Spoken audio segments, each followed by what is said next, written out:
Coach MJ, you're back on another episode of the Real Mission Impossible show. Today we have an interesting guest who's a leadership advocate. She has her own successful magazine and podcast.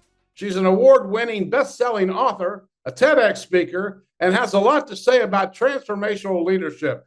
Izabela Lundberg is our guest. Izabela, thank you so much. Welcome to the show. Thank you so much for having me. Yeah, we somehow crisscrossed our connections through LinkedIn and other people that we know mutually, and I'm very, very happy to finally get you on here. And I wanted to just talk about one of the keynotes I just delivered was about how emotional intelligence is so needed today in leadership, particularly with the advent of AI. What are your opinions? That is an excellent question. For me, it is also a component that is missing in that equation, actually social intelligence and also cultural intelligence. When we have that trifecta, we can move a needle much faster and quicker. And since we live in a very global environment, just being emotionally astute, how things are affecting me, but without understanding how it's affecting others. And then what culturally this means, either are we talking about a company or different countries or different parts of the world, adds additional layer for astute leaders to really lead during time of transformation. And then also when we add component of AI, we have tremendous opportunity to really look at where things are headed. What can we anticipate? How can we also position properly? And one of the key elements for me would be paying very close attention. How is this affecting from ethical, moral standpoints? Are we using technology for greater good, or are we using for completely different purposes? Well said. And I think AI, of course, brings up different feelings and emotions in different people. Some people have felt through a fear-based kind of idea that they'll lose their jobs. AI is replacing this and AI is replacing that. And of course, that's one of the reasons why I believe that, emotional intelligence in leadership today is needed more than ever to help steward some of the people within organizations to understand that they have an opportunity to up their own skills and let AI kind of do the legwork, the day-to-day stuff, while they elevate their own career path and be able to take the next level. Because at the end of the day, nobody can ask you how you're feeling better than your mama. So when it comes to emotional intelligence, that's something that leaders need to embrace and get more of, I believe. What do you think? Absolutely. Everything obviously starts with emotional intelligence. And that is one of the biggest skill gaps that we're seeing today in current leaders that are leading not only large enterprises and companies, but also responsibility financially and people-wise, right? So if we don't have that skill very well developed and able to exude on daily basis consistently, we're going to have more conflicts, more clashing, and more issues. And when you now add additional layer of complexities, because things are speeding up and they're not going to ever be slowing down, regardless how we feel, because everything happens quicker in terms of information, in terms of innovation, in terms of the need. It's very important also for leadership specifically to be ready, able to not only handle the speed very well, but also position how they are absorbing information, how they're making decisions, how they're influencing and impacting others, and at the same time, how they're developing others. We have one of the biggest discrepancies is that we're not developing as fast our team and talent as we need. And those gaps are just getting bigger and bigger, fortunately. Interesting you would say that. Right pre-show, we talked about some of the enterprises that I was involved in developing. I took an organization from 3 people and grew it to 790 team members over 15 years. And the only reason I didn't probably grow faster is I couldn't grow leaders fast enough. And I did not have a conscious way to do that in the beginning, and I got caught short on the runway, because if you're not growing leaders today, if leaders understand that their job is to grow new leaders, and if they're not doing that, then you're not preparing to scale your business or your thought leadership or whatever else you're advocating for in this world today. That is really interesting too, because obviously some things that used to work may not necessarily be applicable in work today, but that doesn't mean that, again, we're on the end of the day still humans, right? So no matter what how we use technology. That should be you really literally use as a tool, not as anything else. It's something to support us in the process, right? But ultimately, how we grow and nurture teams, I'm sure a lot of things you did during those 15 years, decades ago, it's still applicable in many ways, because ultimately people want to feel that they sense of belonging. They wanted to know that they're part of organization, that they have a shared vision, value, and then also they have a great mission. What are we here for? What we're striving to accomplish. And when we have that, it's amazing how turns out to not only have a great champions who are championing those leaders, but also who are building amazing champion culture. And ultimately, as a result, we know outcome, right? That's going to be tremendously impactful how customers are going to be receiving the service and products that they're providing. And the rest of it, as they say, is history. And who is doing that extremely well today? It's really hard to depict, because on one hand, they may be leveraging technology and also leadership, but then how they're overall being vetted and rated by the customer really speaks the volumes.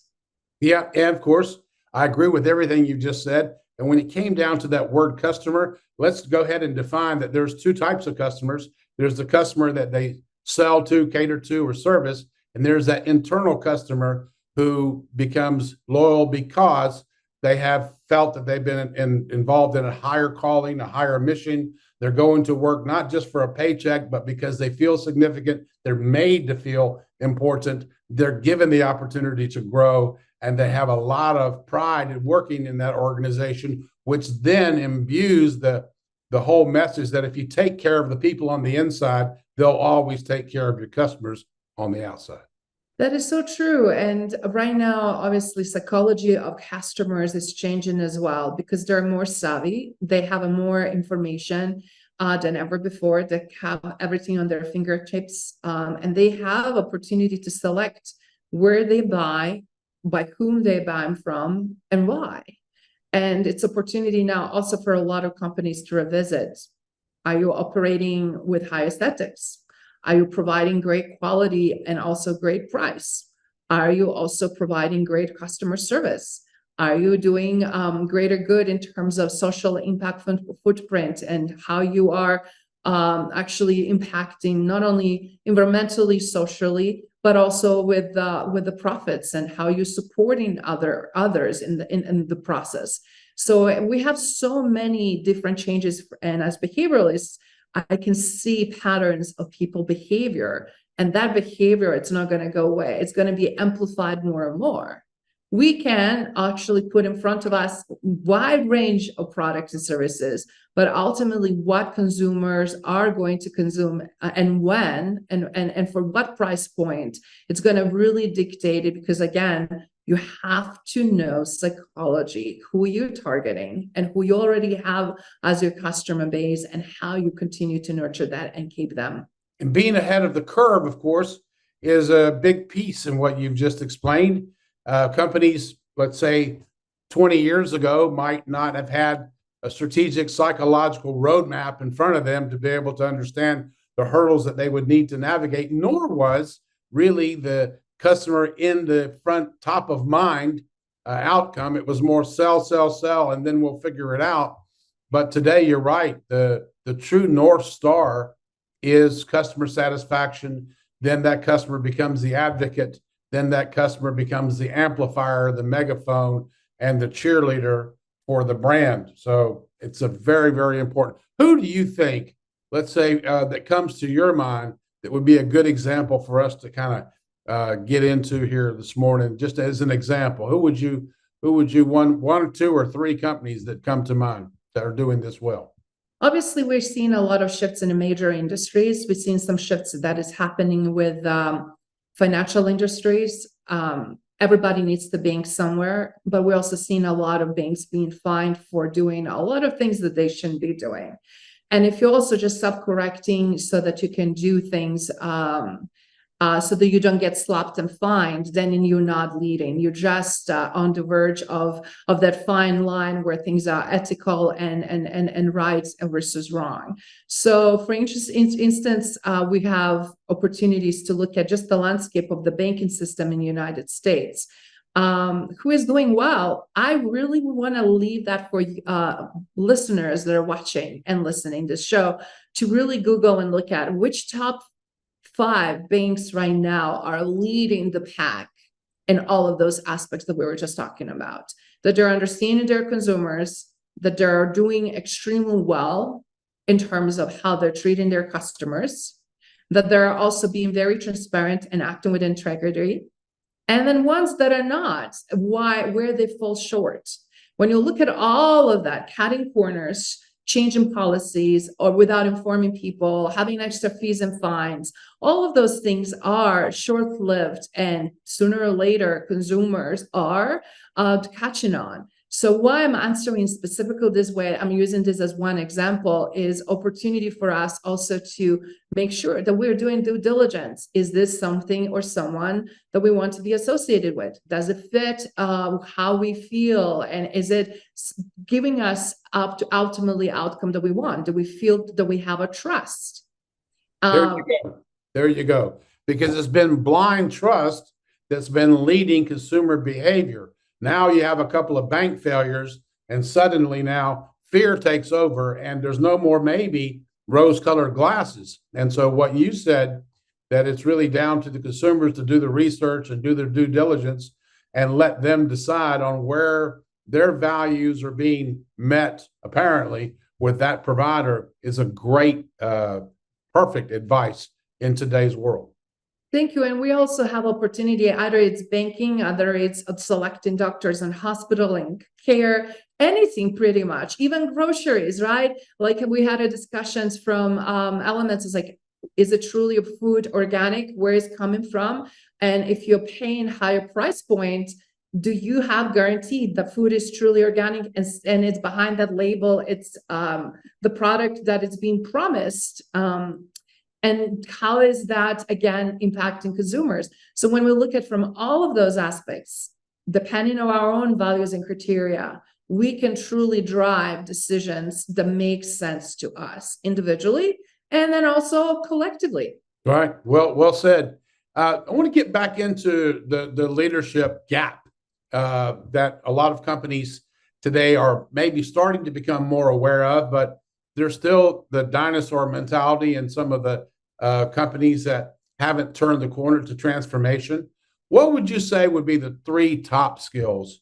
And this is not just to put you on the spot, because I'll come back with my own as well. But what would you say would be the 3 top skills that leaders today should aspire to have a good skill strength in these areas? It's a great question, depending, again, which angle we're looking about, but in generalization across the globe, not specifically only just US, but predominantly focused and laser focused on US, the skills that are missing, it is emotional intelligence, it is social intelligence, and it is cultural intelligence. Because those 3 are prerequisite for not only creating a healthy environment, how to show up and how to lead, but also how to develop and support others. And then as a result, how that ripple effect is affecting consumers. What we have now unprecedented statistics that are glooming and showing over and over a lack of honesty, integrity, transparency, as well as truly a lack of knowledge, because things are happening too fast. And if we are not continuously learning, we're going to have a problem. If we're also not adjusting, knowing that now we have highly diverse environment that we're working in, not just in the US market, for example, but internationally, that we're also dealing with complexities we never had before simultaneously with others, decision-making, critical thinking, but one that always come back, and I can't stress this much, is the most basic and most essential, but is also the one that is have the biggest impact, positively and negatively, depending how our leaders are conducting themselves. It's communication. How do we deliver? What is our intent? How visible we are? We're not just talking about verbal, nonverbal, how we show up. All of those pieces related to communication are essential. How that comes through our writing, how this comes through our delivery, how that comes through our visibility, or frankly, lack of visibility. That's amazing. I think you hit the nail right on the head on all three of those points. And if I were to just add a little bit of significance in the magnifying glass of that, the macro would be leaders who lead with empathy are going to have a bigger following in the long lines ahead. When a leader can show up and as you pointed out, when a leader can show up and people feel that they care about them and about if they're listening intentionally and authentically to them, it makes a big difference. And they're going to have also that long line of following. Because at the end of the day, the days of, hey, have a look at my business card, isn't it shiny? Have you noticed it's embossed with gold? And my title is this long, and it's wonderful. It shows you how important I am. Those are gone. Who cares? Nobody. So the only thing that people really care about, particularly in organizations today, is my leader trustworthy? Does my leader care? And is there a significant opportunity for me to go somewhere with this organization because I trust that person? And I think that all kind of wraps around back to social intelligence, emotional intelligence, and having that view of humanity. I love your addition because obviously, again, empathy is one of the emotional behaviors, as well as compassion that is being missing. But all of those come through how? Through your behavior, right? How you communicate. Again, components of communication are never being this multi-layered. And I agree with you. But again, trust, it's not just built alone of empathy itself. It's built based on consistency. And how do we show up? It's our delivery, our intent. And since that is being so skewed, it's very hard at one point when we want to be empathetic to show and exhibit that, but yet on contrary, show other elements. It's that piece that missing is always that consistency of truly, genuinely who we are. We can fake it till we make it. We're seeing people doing that all the time, but it's so easy to look through it and see the gaps, because very few people are able to consistently show up on a daily basis, select to be very visible so they can be also judged, right? And then at the same time, have passion and conviction. And as you pointed out, empathy extended towards others, in order to do what they need to do. And how many of those leaders do you see doing that on a daily basis right now? Not enough. And that's hopefully we'll be able to send a message out to leaders all across the United States and other parts of the world that here's a great opportunity for a shake up and a wake up call to be able to say, hey, folks, congratulations for getting this far. Now, just imagine that your job was up for a vote tomorrow. A, who would vote for you and why? And then if you had a chance for a second audition, what else do you think you need to bring to the table, to the party, to the buffet of your own leadership that will take you to the next level? You're spot on. And as a result, we have to now work so diligently to know who our team members are, who are other players on our team, what their skills and strengths are, how they contribute to greater goal and vision and objective that organization needs to reach. And how do we complement versus compete? Because champions are never won by competing internally with your team members, but complementing with wide range of skill set and expertise and coming as a joint force. We know what happens with all-star teams, right? When you have all-star players coming to all-star team, if they don't have a cohesion of union as a team, they will never win the champions, even though they're the best of the best. Because again, they do not know how to play on the team level. That's very true, because at the end of the day, you can have the best players in the world, but when their egos get in the way of that potential collaboration, you'll never get a sculpted David in your art gallery. It'll just be a chocolate mess. I love your analogy. But we're talking to Izabela Lundberg. She's a leadership expert, best-selling author. We'll be dropping links into so that you can follow her and find out more. What an interesting, full-bodied conversation we've had on leadership and AI, and we also went into emotional intelligence. She's the real deal. I personally recommend that you check her out and follow her and see how she can help you and your organization take your own leadership to the next level. Thank you so much, Izabela, for coming on the show today. We'd love to have you back in one of our leadership forums, which we'll be putting together later on in the year. Sounds fantastic. It was a pleasure to speak with you, Coach MJ, and thank you so much for having me. That's great. Thank you so much for being on the Real Mission Impossible show.